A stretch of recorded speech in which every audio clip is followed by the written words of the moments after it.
بسم اللہ الرحمن الرحیم۔ حضرت عثمان غنی رضی اللہ تعالیٰ عنہ شرم و حیا جود و سخا کے پیکر۔ اللہ تعالیٰ نے خاتون النبیین حضرت محمد مصطفیٰ صلی اللہ علیہ وآلہ وسلم کو اپنی ذات میں ایسا کامل اور مکمل بنایا کہ آپ صلی اللہ علیہ وآلہ وسلم کی صحبت و تربیت میں رہنے والے بھی دنیا کے تمام انسانوں میں ممتاز مقام کے حامل بن گئے۔ اس عظیم لازوال شاہکار کی حسین ایمانی فکر اور جلوہ تابانیاں صدیاں گزرنے کے بعد بھی مان نہیں پڑی۔ گویا ہر گل میں، ہر شجر میں محمد صلی اللہ علیہ وآلہ وسلم کا نور ہے۔ مفسرین قرآن مفتی احمد یار خان نعیمی نے سورہ فتح کی آخری آیات کے اس حصے اور آپس میں نرم دل کی تفصیل میں فرمایا ہے کہ تمام صحابہ رضی اللہ تعالیٰ عنہ ایک دوسرے پر ایسے مہربان ہیں جیسے باپ بیٹے پر یا مہربان بھائی اپنے سگے بھائی پر مہربان ہوتا ہے۔ خصوصاً حضرت عثمان غنی رضی اللہ تعالیٰ عنہ تمام صحابہ رضی اللہ تعالیٰ عنہ میں ایثار کے پیکر اور حد درجہ مہربان تھے۔ ہجرت مدینہ کے بعد ایک موقع پر رسول صلی اللہ علیہ وآلہ وسلم نے ارشاد فرمایا، جو بحر روما کو خرید کر عام مسلمانوں کے لیے وقف کر دے، اس کے لیے جنت کی بشارت ہے۔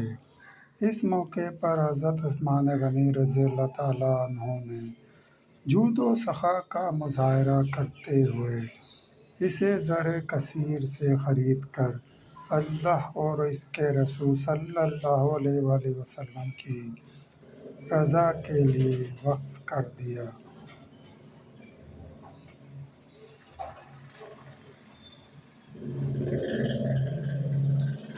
حضرت عثمان غنی رضی اللہ تعالیٰ عنہ کی ذات والا جامع القرآن ہونے کے ساتھ کامل حیا والا ایمان بھی ہے۔ جیسا کہ معروف تاریخی کتبات میں سنا جاتا ہے کہ آپ رضی اللہ تعالیٰ عنہ کی ذات والا کی ایک اور ممتاز و منفرد صفت حیا ہے۔ رسول صلی اللہ علیہ وآلہ وسلم کی ایک نہیں دو بیٹیاں سیدہ رقیہ رضی اللہ تعالیٰ عنہ اور سیدہ ام کلثوم رضی اللہ تعالیٰ عنہ یکے بعد دیگرے آپ رضی اللہ تعالیٰ عنہ کے نکاح میں آئیں۔ اس لیے آپ رضی اللہ تعالیٰ عنہ کو ذوالنورین بھی کہا جاتا ہے۔ فرمان رسول صلی اللہ علیہ وآلہ وسلم میں ہر دین کا ایک امتیاز ہوتا ہے، میرے دین کا امتیاز شرم و حیا ہے۔ ایک مقام پر رسول صلی اللہ علیہ وآلہ وسلم نے فرمایا، ایمان کا دار و مدار حیا پر ہے۔ رسول صلی اللہ علیہ وآلہ وسلم نے حضرت عثمان غنی رضی اللہ تعالیٰ عنہ کے حوالے سے ارشاد فرمایا، کیا میں اس شخص سے حیا نہ کروں جس سے فرشتے بھی حیا کرتے ہیں؟ صحیح مسلم۔ حضرت عثمان غنی رضی اللہ تعالیٰ عنہ کا مقام کیا ہی بلند و بالا اور عظمت والا ہے کہ فرشتے بھی آپ رضی اللہ تعالیٰ عنہ سے حیا کرتے ہیں، یہاں تک کہ رسول صلی اللہ علیہ وآلہ وسلم بھی آپ رضی اللہ تعالیٰ عنہ سے حیا فرماتے۔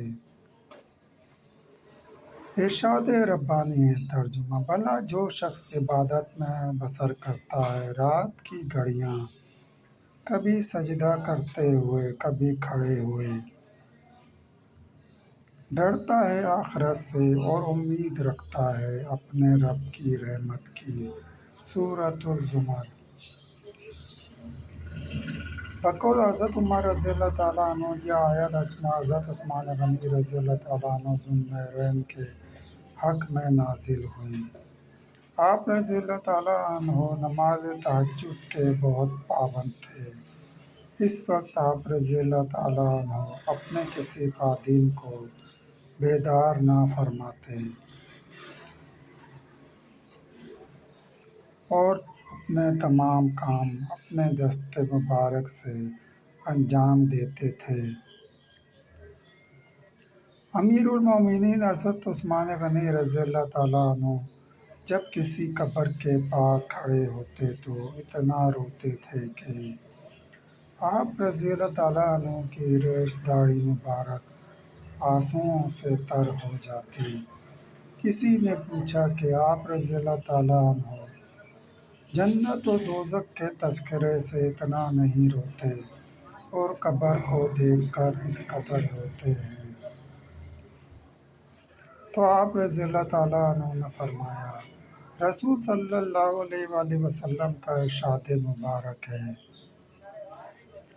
بلا شبہ قبر آخرت کی پہلی منزل ہے، سو اگر قبر کی مصیبت سے کسی نے نجات پا لی تو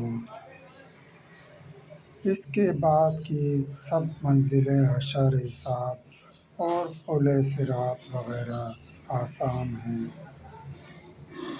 اور اگر اس کی مصیبت سے نجات نہیں پائی تو اس کے بعد کی سب منزلیں اس سے بھی زیادہ سخت ہیں۔ اور رسول صلی اللہ علیہ وآلہ وسلم نے یہ بھی فرمایا ہے کہ قبر سے زیادہ برا اور مصیبت والا منظر میں نے نہ کوئی اور نہیں دیکھا۔ جامع ترمذی ابن ماجہ۔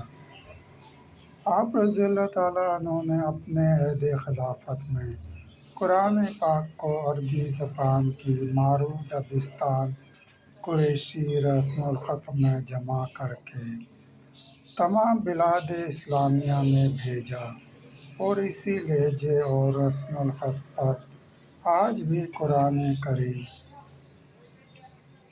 امت میں محفوظ ہے، جو آپ رضی اللہ تعالیٰ عنہ کی دینی اور مذہبی کارناموں میں ایک لازوال کارنامہ ہے۔ دوستو، حضرت عثمان غنی رضی اللہ تعالیٰ عنہ کے مزید واقعہ سننے کے لیے چینل کو سبسکرائب کریں اور گھنٹی کے نشان کو لازمی پریس کریں، لائک کریں، شیئر کریں۔ دوستو، ویڈیو دیکھنے کا شکریہ۔